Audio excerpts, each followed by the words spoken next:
Hello! Hi! Magandang araw sa lahat.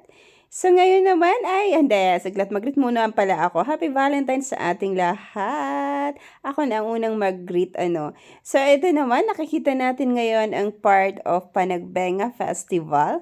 Panagbenga's Caves, o diba? So ito, mga landscaping ganon. Contest po ito from 1 to 12. So makikita natin hanggang 12, o diba? Masaya na, happy pa, nakita mo pa ang mga iba't ibang klase ng plants and of course, ang pagla-landscape nila. So, nandito na tayo sa number 2 kanina, number 1 yung nakikita natin. O, di ba nga naman, nakakatuwa ang mga kulay ng mga bulaklak, iba't ibang klase ng bulaklak. Dito lang po sa may Malvin Jones, Baguio City po ito sa may gilid. So sa mga gusto pang humabol, habol na kayo kasi hanggang katapusan pa po ito. Ayan, o diba may kubo-kubo pa karamihan, meron silang kubo. Tapos mga mini falls, mini fountains, ganun. So ito naman ang contestant number 3. Sala Sanjay ulit sa pananood.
So, eto na ang contestant number 7.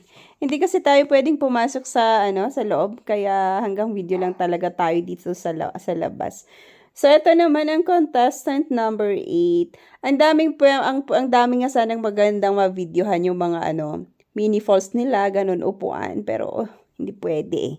Kasi baka nga naman masira, o diba? So, eto na. Number 8 na tayo.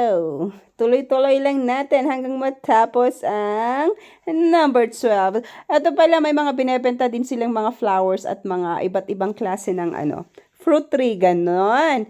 Mga halaman, maraming mga philodendrons, ganon. Mga flowering plants. Sa mga gusto nang bumili, punta na kayo doon para makapili na kayo. Ma-enjoy nyo pa ang mga landscaping nila.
Sa akin, bet ko yung contestant number 9 and 10.